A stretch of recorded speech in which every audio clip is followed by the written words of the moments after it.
ચાલો મિત્રો, તૈયાર ફિઝિક્સ ભણવા માટે? ધોરણ 12 ફિઝિક્સ ચેપ્ટર નંબર 1 માં ફરી પાછા આપણે આગળ વધીએ છીએ. આજનો આપણો મહત્વનો ટોપિક જે છે એ છે વિદ્યુત ફ્લક્સ. બરોબર, અને આ વિદ્યુત ક્ષેત્રના કેસમાં આ ખૂબ મહત્વનો કોન્સેપ્ટ છે. એટલે ખાસ વિદ્યાર્થી મિત્રો ધ્યાનથી આપ સમજજો, અને કોઈ જગ્યાએ આપ અટકો તો ખાસ મને કોમેન્ટ બોક્સમાં જણાવજો. સૌ પ્રથમ જે છે આપણે સરળ રીતે પહેલા ફ્લક્સને સમજી લેશું, ત્યારબાદ એ વ્યાખ્યાયિત કરવું શું કામ જરૂરી છે એની આપણે ચર્ચા કરીશું. તો સૌથી પહેલી આપણે ફ્લક્સની વ્યાખ્યાની વાત કરીએ તો સરળ વ્યાખ્યા આપણે એમ આપી શકીએ કે કોઈ સમતલને લંબ પસાર થતી વિદ્યુત ક્ષેત્ર રેખાઓની સંખ્યાને વિદ્યુત ફ્લક્સ કહે છે. બરાબર, સરળમાં સરળ વ્યાખ્યા ફ્લક્સની શું છે કે કોઈ સમતલને લંબ પસાર થતી ક્ષેત્ર રેખાઓની સંખ્યા. એટલે ફ્લક્સ બીજું કાંઈ નથી, વિદ્યુત ક્ષેત્ર રેખાઓની સંખ્યા છે કોઈ સમતલમાંથી પસાર થતી હોય એવી. એટલે એક રીતે તમે એમ કહી શકો કે ફ્લક્સ એટલે ઘેરાવો. પણ અહીંયા કોના ઘેરાવાની આપણે વાત કરીએ છીએ તો કે વિદ્યુત ક્ષેત્ર રેખાઓની ઘેરાવાની વાત કરીએ છીએ. એટલે એને આપણે સરળ શબ્દમાં ફેરવી નાખ્યું કે સમતલમાંથી લંબ પસાર થતી ક્ષેત્ર રેખાઓની સંખ્યાને વિદ્યુત ફ્લક્સ કહેવાય. બરોબર, એટલે જ્યારે પણ આપણે ફ્લક્સ શબ્દ આવે એટલે આપણા મગજમાં તરત સ્ટ્રાઇક થવું જોઈએ કે કોઈ સમતલ હોય એને લંબ જ્યારે ક્ષેત્ર રેખાઓ પસાર થતી હોય તો એ ક્ષેત્ર રેખાઓની સંખ્યાને આપણે ફ્લક્સ કહી શકીએ. એટલે જરૂરી એ છે કે સમતલને ક્ષેત્ર રેખાઓ લંબ હોવી જોઈએ. બરોબર, દાખલા તરીકે આ સમતલ છે એને ક્ષેત્ર રેખાઓ આવી રીતે આમ સમાંતર પસાર થતી હોય આમ, અથવા આવી રીતે થતી હોય તો એ ફ્લક્સની ગણતરીમાં આવશે નહીં. બરોબર છે, કઈ ક્ષેત્ર રેખાઓ ફ્લક્સની ગણતરીમાં આવશે તો કે જે લંબ હોય. હું તમને અત્યારે સરળ સમજાવી રહ્યો છું, જરૂરી નથી કે લંબ જ હોવું. બરોબર, પણ એટલું બધું આપણે ડિટેલમાં અત્યારે નથી જતા, નહીતર કન્ફ્યુઝન તમારું વધી જશે. એટલે પહેલા આપણે સરળતાથી એને સમજીએ કે સમતલને લંબ જે પસાર થાય એવી ક્ષેત્ર રેખાઓને વિદ્યુત ફ્લક્સ કહેવાય. બરોબર, એ સમજવા માટે અમુક ક્ષેત્ર રેખાઓ જે છે એ આપણે અહીંયા ધ્યાનમાં લઈએ. ધારો કે આ અમુક ક્ષેત્ર રેખાઓ છે. બરોબર, હવે જો કોઈ સમતલ આવી રીતે હું મૂકીશ આમ, તો આ ક્ષેત્ર રેખાઓ સમતલને આમ સમાંતર પસાર થશે તો આમાંથી પસાર થતું ફ્લક્સ જે છે શૂન્ય કહેવાશે. બરોબર, એટલે સમતલને લંબ હોવી જોઈએ. તો એની માટે આપણે એક સમતલ અહીંયા આવી રીતે લઈએ. બરાબર, તો આ સમતલને લંબ છે, અને અત્યારે બહુ સરળ વિચારીએ તો મેં ટોટલ 6 ક્ષેત્ર રેખાઓ બતાવી છે. તો આ સમતલમાંથી પસાર થતી અને લંબ હોય એવી ક્ષેત્ર રેખાઓની સંખ્યા કેટલી છે? 1, 2 અને 3. તો આનું ફ્લક્સ આપણે એમ કહી શકીએ 3 એકમ જેટલું છે. ખ્યાલ આવે છે? હવે જો સમતલ હું મોટું લઈશ, બરાબર, ધારો કે સમતલ આપણે મોટું લઈએ આમ, તો આમાંથી પસાર થતી ક્ષેત્ર રેખાઓની સંખ્યા કેટલી થઈ? જો સમતલને લંબ છે કેટલી થશે તો 6 થશે. બરાબર, તો આનું ફ્લક્સ વધ્યું. શું કામ ફ્લક્સ વધ્યું? તો કે સમતલ આપણે મોટું લીધું. એટલે સમજો, સમતલ મોટું લેવું એટલે શું? તો કે આની કરતા આનું ક્ષેત્રફળ વધારે છે. તો જેમ સમતલનું ક્ષેત્રફળ વધશે, બરોબર છે, એમ એમાંથી પસાર થતું ફ્લક્સ પણ વધશે. બરોબર છે. હવે એક વસ્તુ સરળ શબ્દમાં તમે સમજો, દાખલા તરીકે ઉપરથી વરસાદ પડે છે. બરોબર છે, તો વરસાદના જે ટીપા પડે છે એ આપણી ક્ષેત્ર રેખાઓ છે એવું સમજો.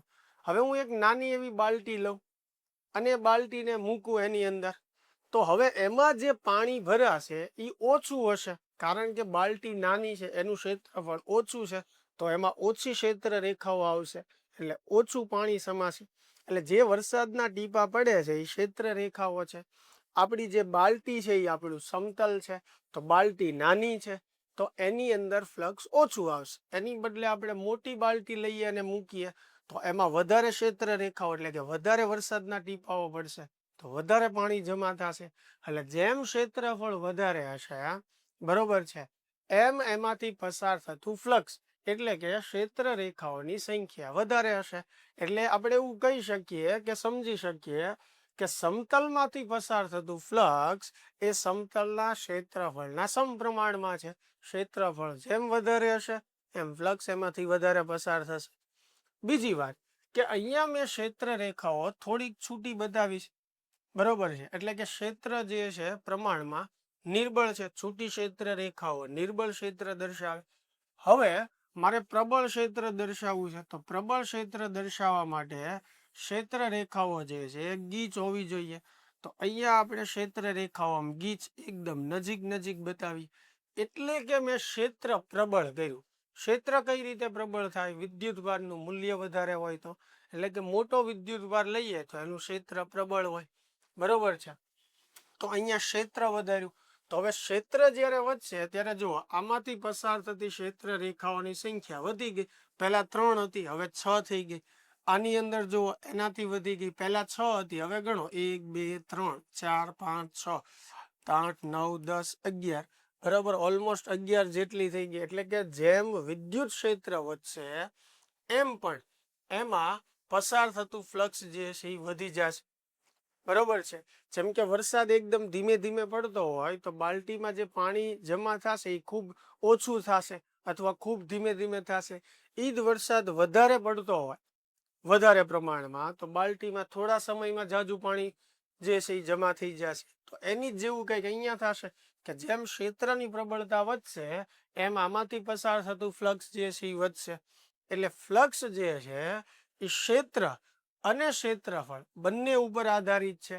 એટલે એના આધારે ફ્લક્સનું મૂલ્ય દર્શાવવા માટે ફાઈ બરાબર આપણે સૂત્ર લખી શકીએ ઈ ગુણ્યા એ, બરોબર છે. એટલે આના ઉપરથી આપણને ફ્લક્સ જે છે એની ગણતરી ખ્યાલ આવે. વિદ્યુત ક્ષેત્ર ગુણ્યા ક્ષેત્રફળ. હવે વિદ્યુત ક્ષેત્ર પણ સદિશ રાશિ છે અને ક્ષેત્રફળ પણ સદિશ રાશિ છે, બરોબર. પણ ફ્લક્સ જે છે એ અદિશ રાશિ છે.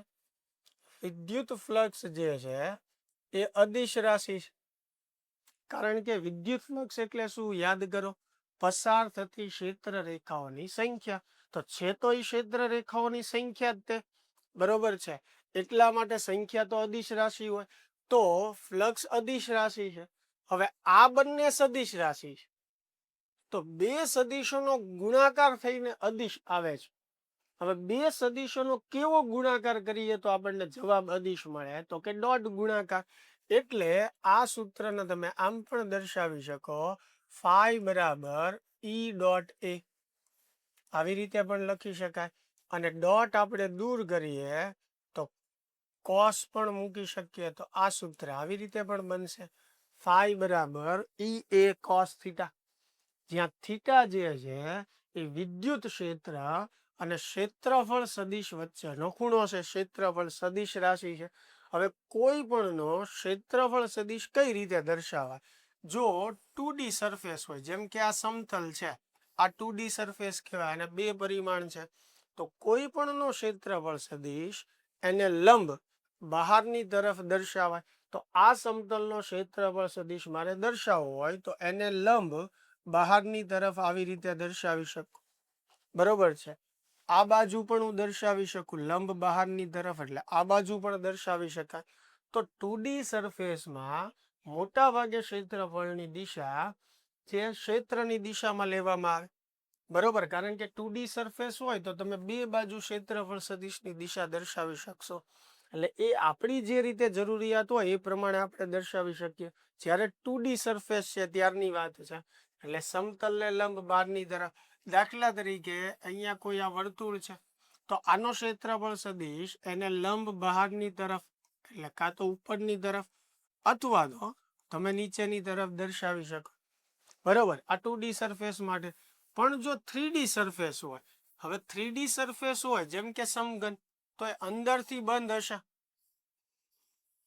બરોબર, બંધ સરફેસ થઈ. તો હું એમ કહું કે આ સપાટીનો ક્ષેત્રફળ સદિશ દર્શાવો, તો અંદરથી તો બંધ છે એટલે ક્યારેય અંદરની તરફ નહીં આવે. તો 3D સરફેસમાં હંમેશા ક્ષેત્રફળ સદિશ એને લંબ બહારની તરફ આવશે. આ સમતલ માટે મારે દર્શાવવો હોય તો એને લંબ બહારની તરફ એટલે ઉપરની બાજુ. આ સરફેસ માટે મારે દર્શાવવો હોય તો લંબ નીચેની તરફ આવશે. 3D સરફેસમાં ક્યારેય અંદર તરફ આવવાનો નથી, અંદરથી બંધ છે એટલે હંમેશા એનો ક્ષેત્રફળ સદિશ સમતલને લંબ બહારની તરફ આવશે. પછી એ સમઘન હોય કે ગોળ હોય, 3D દરેક જે કાંઈ આકાર છે એ બધામાં આવી રીતે ક્ષેત્રફળ સદિશ આવશે. ચાલો, વાત ખબર પડે છે? તો ફ્લક્સનું સૂત્ર આપણે આવી રીતે બતાવી શકીએ. આ ખાલી મૂલ્ય બતાવે છે. આની અંદર જે છે મેં ક્ષેત્ર અને ક્ષેત્રફળને સદિશ સ્વરૂપે રજૂ કર્યા છે. એના આધારે આ સૂત્ર લખ્યું છે φ બરાબર EA cos θ. હવે તમે અહીંયા ધ્યાનથી સમજો તો આ આપણું સમતલ છે, એને આ વિદ્યુત ક્ષેત્ર આવી રીતે પસાર થાય છે આ દિશામાં.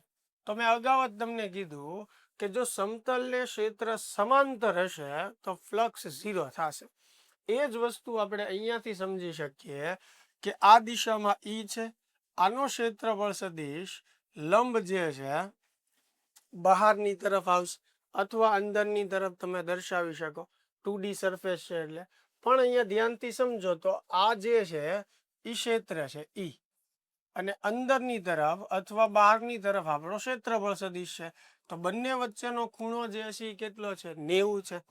તો ફ્લક્સ જે છે φ બરાબર EA cos 90. cos 90 ની કિંમત શું થાય? 0 થાય. તો ફ્લક્સ આપણને 0 મળશે. બરોબર, જે વાત અગાઉ પણ આપણે કરી એ તે અહીંયા થીટા સ્વરૂપે વાત કરીએ છીએ. હવે બીજી વાત કે ભાઈ આ આપણો ક્ષેત્રફળ વિદ્યુત ક્ષેત્ર છે, સમતલ આપણે આવી રીતે મૂકીએ આમ. બરોબર, તો આનો ક્ષેત્રફળ સદિશ અને લંબ બહારની તરફ આ બાજુ થશે. તો બંને એક દિશામાં થયા, તો થીટા બરાબર શું થાય? 0. તો અગાઉ આપણે કીધું કે સમતલને લંબ જ્યારે ક્ષેત્ર રેખા હોય ત્યારે ફ્લક્સ આપણને મળશે. તો આ કેસમાં φ બરાબર EA ખૂણો જે છે 0, cos 0 ની કિંમત શું થાય? 1. એટલે φ બરાબર શું થશે? E × A. તો ફ્લક્સ આપણને મળશે આમાં અને ધન ફ્લક્સ આવશે. બરોબર છે. તો અહીંયા સમતલને લંબ ક્ષેત્ર છે એટલે ફ્લક્સ મળી શકશે આપણને. ખ્યાલ આવે છે? હવે જો કોઈ કારણોસર E અને A, આ આપણું A છે અને ધારો કે ક્ષેત્ર આ બાજુ છે, તો બે પરસ્પર વિરોધી દિશામાં થયા, તો ખૂણો 180 નો થશે.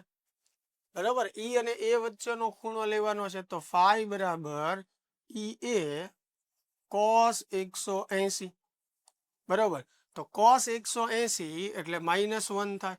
તો ફ્લક્સ જે છે એ માઇનસ મળશે એટલે -EA. હવે અહીંયા ધ્યાન રાખજો, ફ્લક્સ એટલે ક્ષેત્ર રેખાની સંખ્યા. તો સંખ્યા ક્ષેત્ર રેખાઓની ઋણ કઈ રીતે હોઈ શકે? ન હોઈ શકે. તો ફ્લક્સ ઋણ આવે છે એનો અર્થ એવો થાય કે ક્ષેત્ર અને ક્ષેત્રફળ સદિશ વિરોધી દિશામાં છે. બરોબર, જ્યારે ફ્લક્સ ધન આવે તો એનો અર્થ એવો થયો કે ક્ષેત્ર અને ક્ષેત્રફળ સદિશ સમાન દિશામાં. તો ઋણ ફ્લક્સ ખાલી એટલું જ દર્શાવવા માંગે છે કે ક્ષેત્રફળ સદિશ કરતા વિદ્યુત ક્ષેત્ર જે છે એ વિરોધી દિશામાં છે એટલે ઋણ સંજ્ઞા આવે છે. સમજણ પડે છે હું જે કહું છું? તો ફ્લક્સના જે આ સૂત્ર છે આપણી પાસે φ બરાબર E ડોટ A અથવા φ બરાબર EA cos θ, અથવા સીધું મૂલ્ય જોતું હોય તો φ બરાબર EA. તો આપણને પ્રશ્ન એ થાય કે સાહેબ કઈ રીતે ગણતરી કરવી? તો પહેલી વાત કે જ્યારે E અને A તમને મૂલ્ય સ્વરૂપે આપ્યા હોય, E નું મૂલ્ય આપી દીધું હોય, A નું પણ આપી દીધું હોય, તો આ બેમાંથી કોઈ પણ એક સૂત્ર તમારે વાપરવાનું. હવે આ બંને જે છે એમાંથી કઈ રીતે સૂત્ર લેવાનું? જો તમે આ સૂત્ર વાપરો છો તો એમાં નિશાની તમારે મૂકવાની છે, એટલે કે હું ફ્લક્સ મેળવવા માટે સીધું સૂત્ર વાપરું ઈ ગુણ્યા એ, બરોબર. તો આમાં નિશાની મારે મૂકવાની છે નક્કી કરીને કે જો ઈ અને એ સમાન દિશામાં છે તો આ પ્લસ આવશે, બરોબર. અને જો ઈ અને એ વિરોધી દિશામાં છે તો આ માઇનસ આવશે.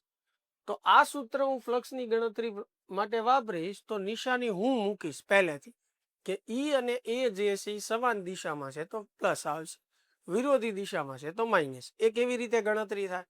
હવે માનો કે તમારે નિશાનીનું નથી વિચારવું અગાઉથી, તો આ સૂત્ર વાપરો, એમાં તમારે જાજુ કાંઈ વિચારવું નહીં પડે. ફ્લક્સનું સૂત્ર લખો ફાઈ બરાબર ઈ એ કોસ થીટા, અને જો બંને વચ્ચે કંઈક ખૂણો છે તો એ ખૂણો મૂકી દો એટલે નિશાની સહિત ઓટોમેટિક જવાબ જે છે એ આવી જશે, બરોબર. હવે આ સૂત્ર જે છે એ ક્યારે ચાલશે તો કે જ્યારે ઈ અને એ સમાંતર કે પ્રતિ સમાંતર હોય તો જ ચાલવાનું છે અને નિશાની આપણે મૂકવાની છે. પણ જો ઈ અને એ વચ્ચે કંઈક ખૂણો બનતો હશે તો ફરજિયાત આ જ સૂત્ર વાપરવાનું છે, તમારી પાસે બીજો કોઈ ઓપ્શન જ નથી, બરોબર. અને એમાં નિશાની સહિત જ જવાબ આવી જવાનો છે. તો બે માંથી કોઈ પણ સૂત્ર વાપરી શકાય, આપણને કઈ કન્ડિશન આપી છે એ પ્રમાણે આપણે જોવાનું છે.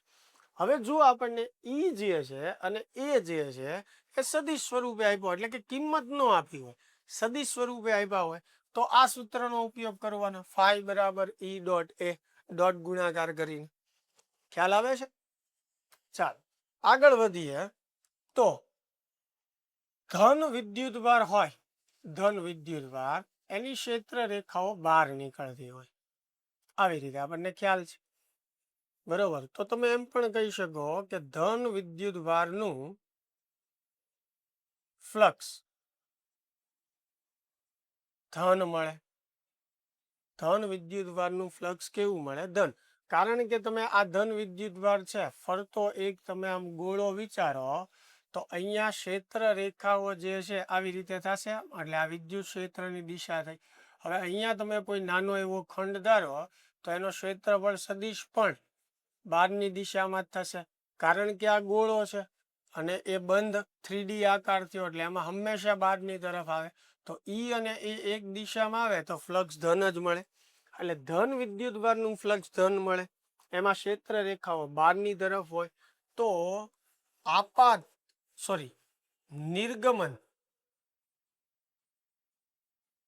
પામતી ક્ષેત્ર રેખાઓનું ફ્લક્સ ધન મળે. આમ પણ તમે કહી શકો નિર્ગમન એટલે કે બહારની તરફ નીકળતી હોય એવી ક્ષેત્ર રેખાઓનું ફ્લક્સ આપણને શું મળે? ધન મળશે, બરોબર. હવે ઋણ વિદ્યુતભાર વિચારો તો ઋણ વિદ્યુતભારમાં ક્ષેત્ર રેખાઓ અંદર તરફ હોય, બરોબર. તો આની ફરતે જે છે એ તમે ગોળો વિચારો તો આમાં ક્ષેત્ર જે છે અંદરની દિશામાં, જો આ બિંદુએ હું વિચારું તો ક્ષેત્ર અંદરની દિશામાં થયું. હવે અહીંયા કોઈ ખંડ ધારું તો એનો ક્ષેત્રફળ સદિશ બહારની તરફ થશે. તો ઈ અને એ જે છે એ વિરોધી દિશામાં હોય તો ફ્લક્સ ઋણ મળે. એટલે આપણે એમ કહીએ કે ઋણ વિદ્યુતભારનું વિદ્યુત ફ્લક્સ ઋણ મળે.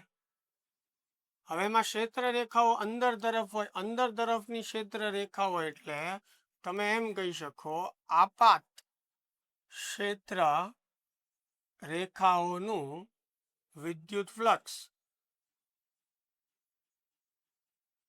ઋણ મળે.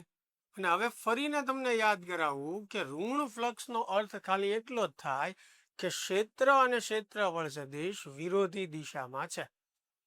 ખ્યાલ આવે છે? ચાલ હવે ફ્લક્સના સૂત્ર ઉપરથી આપણે એના એકમની વાત કરીએ. ફ્લક્સનું સૂત્ર શું થાય?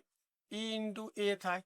તો ફાઈ જે છે એનો એકમ તો વિદ્યુત ક્ષેત્રનો એકમ ન્યૂટન પ્રતિ કુલમ થાય અને ક્ષેત્રફળનો એકમ મીટર સ્ક્વેર, એટલે ન્યૂટન પ્રતિ કુલમ ઇન્ટુ મીટર સ્ક્વેર થાય.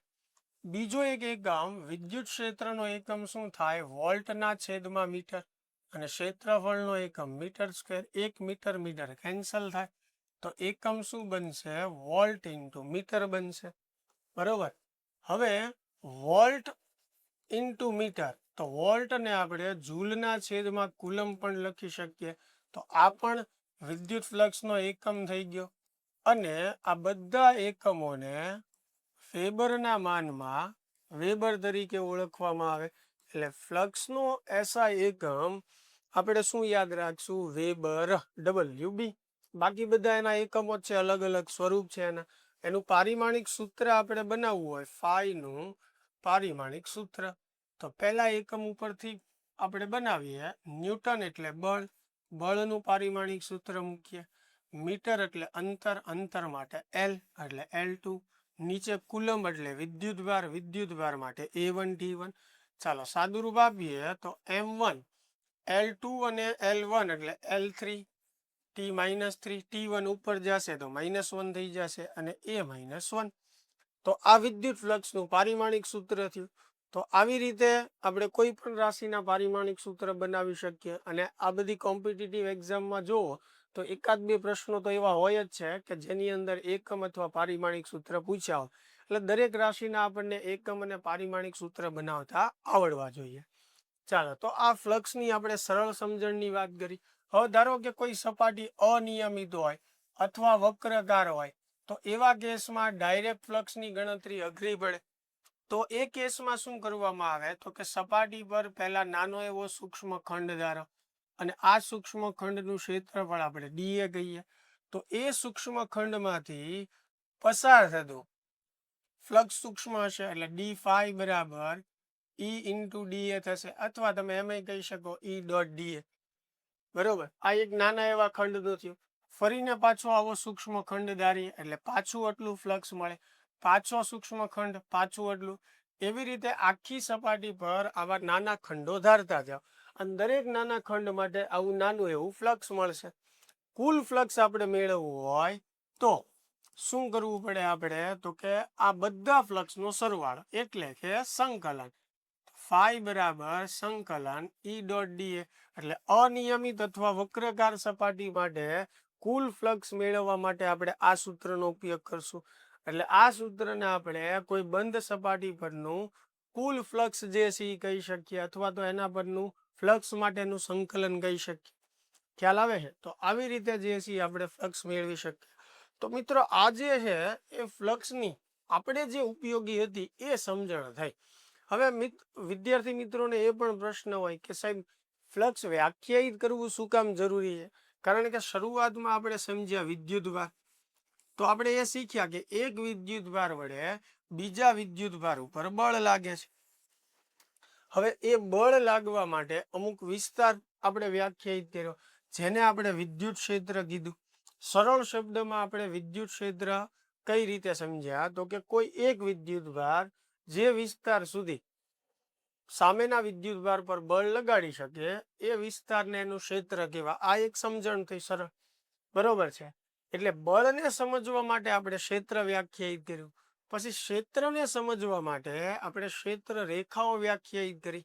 હવે ક્ષેત્ર જે છે એ વાસ્તવિક છે, દેખાય ભલે નહીં, અનુભવી શકાય. જેમ કે ગુરુત્વાકર્ષણ બળ દેખાય નહીં, અનુભવી શકાય. હવા છે, દેખાય નહીં, અનુભવી શકાય.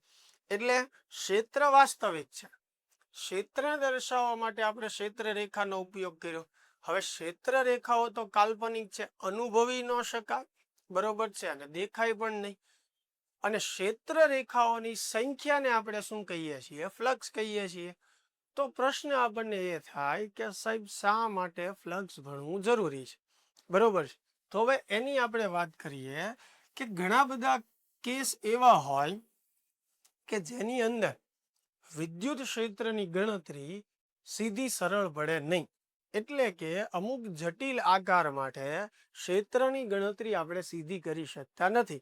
ત્યાં ફ્લક્સની ગણતરી કરવી સહેલી પડે, બરોબર. જેમ કે પવનની આપણે વાત કરીએ તો પવન આપણને દેખાશે નહીં, પણ પવનના લીધે આજુબાજુના ઝાડવા કેટલા હલે છે એના આધારે પવનની પ્રબળતાનો ખ્યાલ આવશે, બરોબર છે. સેમ એવી રીતે ક્ષેત્ર રેખાઓ ભલે આપણને ન દેખાય, પણ એનું જે આપણે ફ્લક્સ મેળવીએ છીએ એ ફ્લક્સના આધારે આપણે ક્ષેત્રની પ્રબળતા જે છે નક્કી કરી શકીએ. એટલે ફ્લક્સ એટલા માટે મહત્વનો ટોપિક છે કે ફ્લક્સની ગણતરી પરથી વિદ્યુત ક્ષેત્ર સુધી આપણે સરળતાથી પહોંચી શકીએ છીએ. એટલે કે ફ્લક્સની ગણતરી પરથી વિદ્યુત ક્ષેત્ર આપણે નક્કી કરી શકીએ. જટિલ આકારો હોય તો એની માટે ક્ષેત્રની ગણતરી કરવી મુશ્કેલ છે. એની માટે ફ્લક્સની ગણતરી સહેલી પડે, તો પહેલા ફ્લક્સની ગણતરી કરવામાં આવે અને ત્યારબાદ જે છે એ ક્ષેત્રની ગણતરી કરવી સહેલી પડે. જે આગળ આપણે ગૌસનો નિયમ જોશું એમાં પણ આપણે વાત કરશું કે કુલમના નિયમથી ગણતરી કરીએ તો એ જટિલ પડતી હોય, જ્યારે ગૌસના નિયમથી આપણે ગણતરી કરીએ ફ્લક્સ પરથી તો ક્ષેત્રની ગણતરી સહેલી પડતી હોય. તો મૂળ ફ્લક્સ વ્યાખ્યાયિત કરવાનો હેતુ માત્ર ને માત્ર એટલો છે કે સહેલાઈથી તમે ક્ષેત્ર સુધી પહોંચી શકો, ક્ષેત્રની તમે ગણતરી કરી શકો, ક્ષેત્ર વિશેની માહિતી મેળવી શકો. એટલા માટે આપણે વિદ્યુત ફ્લક્સને વ્યાખ્યાયિત કરીએ છીએ. અને ફ્લક્સની ગણતરી સરળ રીતે કેમ કરાય અહીંયા જોયું. બીજા આકારો માટે પણ ગણતરી કઈ રીતે કરી શકાય એ આગળના લેક્ચરોમાં આપણે જોશું. પણ એ પહેલા આ લેક્ચરની જે ફ્લક્સની સમજૂતી છે ખાસ વ્યવસ્થિત તમે જોઈ લેશો. કોઈ પણ જગ્યાએ અટકો તો ખાસ મને જાણ કરજો. ચાલો મળીએ તો નેક્સ્ટ વિડીયોમાં.